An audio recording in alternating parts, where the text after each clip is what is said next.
We have Ambassador Pankaj Saran, who is the former Deputy NSA also. And let us talk to him regarding the current geopolitical scenario that we have right now all around the world, and particularly related to India. How should we be dealing with it, sir? What do you think? What is India's position right now? We are dealing with it the best way we can. You know, the situation is not easy at all. This is probably one of the worst crises we have faced. In a sense, much worse than Ukraine because it's on our doorstep. The stakes are very, very high. I don't think we should underestimate. At the same time, we shouldn't create any panic, but we are handling it on an almost minute by minute, day by day basis because it's unpredictable. We don't know when it is going to end or how it is going to end. And even worse is we don't know what will happen after the military campaign ends. Where will Iran be? Where will the region be? So this is in a sense, everything put together. Unpredictable, unstable, unknown, lack of transparency. And at the same time, our core interests are involved. Energy, diaspora, remittances, militarization, the threat from missile proliferation, nuclear proliferation. I mean, this whole business of the Saudi-Pakistan Defense Pact. So everyone's posturing, everyone's trying to hedge. So this is the ultimate quagmire for India. But having said all of that, I think it's important, not important, but I think the best case scenario for us would be that this whole campaign ends quickly and one way or the other. Because if you drag it out for weeks or months, then the consequences could be even worse. Do you think India has been able to manage the energy crisis, the fuel crisis in this? I think this is just the beginning. I mean, already, you're hearing talk about rationing, of price increases, of shortages. We had thought we had overcome all that. That was something of the past. So we are just at the beginning. I think we have to be very careful and very watchful. See, if you're going to import 90% of your energy, the vulnerability is already there. There's nothing you can do about it. The only thing is you can manage it. You can manage the shortages. And I think we are doing a good job. Luckily, we are importing from Russia. And we have Venezuela hopefully opened up. The Gulf is there. So the energy availability is one issue. Energy corridors for the transportation of that energy through the Strait of Hormuz is another issue. We got a statement coming in from US saying that we recognize India's import of oil from Russia. How do you see that statement? I mean, isn't it funny how things change in 2 months' time? The same people who were accusing and lambasting India for being the cause behind the so-called, Putin's war on Ukraine are today telling us, we accept it, we are glad that you're doing it. This is just telling us how completely unstable and unpredictable global geopolitics is and how it is driven by national interest. I mean, that's the lesson for us. And I think we have to be sensitive and conscious of that. So I don't know what to make of it. I mean, it's good that they're saying this because, it helps us to import. But, I mean, the fact is, what are the choices you have? I mean, if you are not able to provide the energy for our people, for the economy, where do you go? For us, sometimes we don't have these choices. You just have to do it for the sake of your survival. So talking about IRIS dinner that sunk in the backyard of, it was India's backyard also, but closer to Sri Lanka, of course.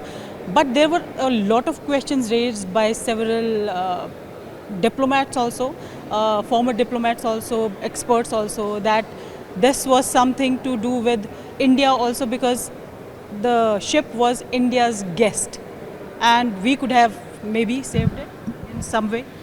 I think, look, I've seen the External Affairs Minister's statement in Parliament and I think he kind of gave the whole chronology of the whole thing. that's what one can say. I mean, you don't want to become part of the war. You don't want to take sides in this military campaign. You have your interests to protect. Our interests are to ensure the energy supplies, are to ensure that 10 million Indians remain where they are, that the whole structure doesn't collapse in the Gulf, because that's where we have already placed our bets, our trade, our investments. We are talking hundreds of billions of dollars. So we have to be very clear that what are our equities and where are they situated. Because of the problems Iran had with the West for the last 10-15 years, our exposure to Iran was steadily reducing over time, whether it was energy, whether it was people to people, whether it was remittances. So from a very high level, our exposure to Iran was reduced to a minimum. On the other hand, our exposure to the Gulf improved and increased rapidly. Now, you've just seen a little taste of what could happen to your own economic security and energy security. Now, imagine if this continues or gets worse. Iran is not going to come to your help. I mean, you have to protect your core interests while at the same time maintaining channels with Iran. And Iran, I think, understands this. Who is coming to Iran's help today? Not Russia, not China, not Europe, certainly not the Gulf states, not Pakistan. So we are a part of a larger group of countries who are unable to provide any real concrete help to Iran at this time, except diplomatically and except we make some statements. But otherwise, no power in the world and none of Iran's strategic allies like Russia or China are able to do anything at all to help Iran. And neither did Pakistan come to help Saudi Arabia? So the big famous Saudi-Pakistan Defence Pact, it is worthless. It's not worth the paper it is written on. They've done nothing. And I heard President Trump say to Pakistan, keep out of it. Don't get into it. You have enough problems. Address your national problems. Don't worry about this and don't make the mistake of getting into it. So there could be no clearer threat to Pakistan. So all these agreements and all, beyond a point, they're not worth much, especially if you have no national power yourself, like such as Pakistan. It's okay to talk big, but when it comes to the crunch, what real power can you bring on the table? Are you actually going to do something to help to target Iran? Maybe you can, but imagine being told by the Americans, stay out of it. Certainly we are hearing about enhancing our naval capabilities, and after this war, naval capabilities is being seen as the most important thing that we should be working on.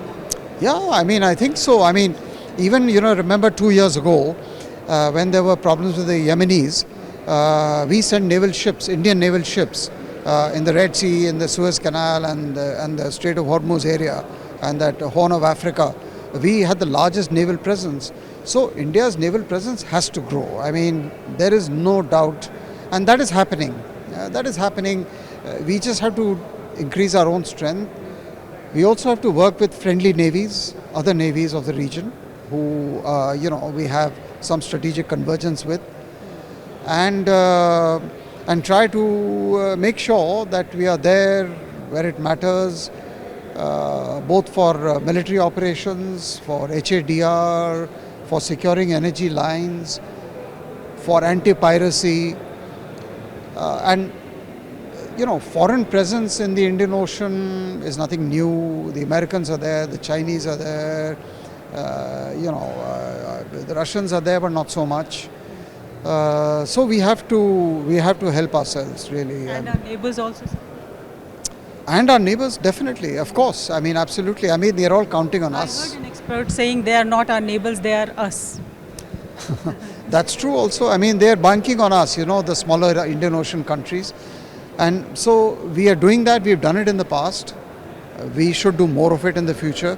I mean, let's say, for example, if a country like the Maldives or Sri Lanka or anyone else has an energy crisis like they've had in the past, freshwater crisis, vaccine crisis, financial crisis, at the end of the day, who has been the first responder? It's been us.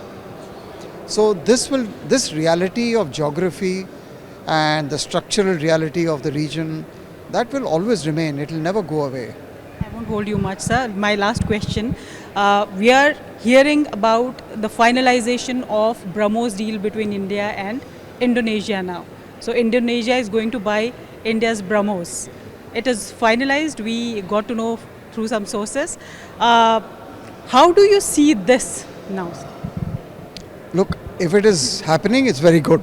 And I don't see why we should not. I mean, if everyone is exporting weapons and missiles to everyone, why should we be holding back?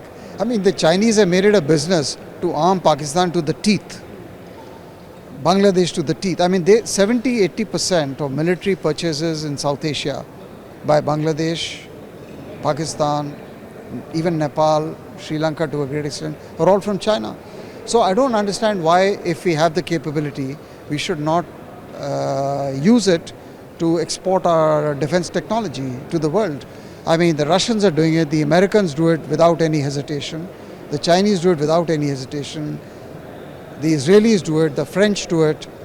I don't see why we should also not be getting into this. Of course, there are limitations, and there is an internal consultation in the government about individual cases that takes into account the geopolitics and the foreign policy constraints, etc. All that, of course, is there, but that's true for every country. Thank you, sir. Thank Okay, you for being bye. with us. So, Ambassador Pankaj Saran speaking to News 9.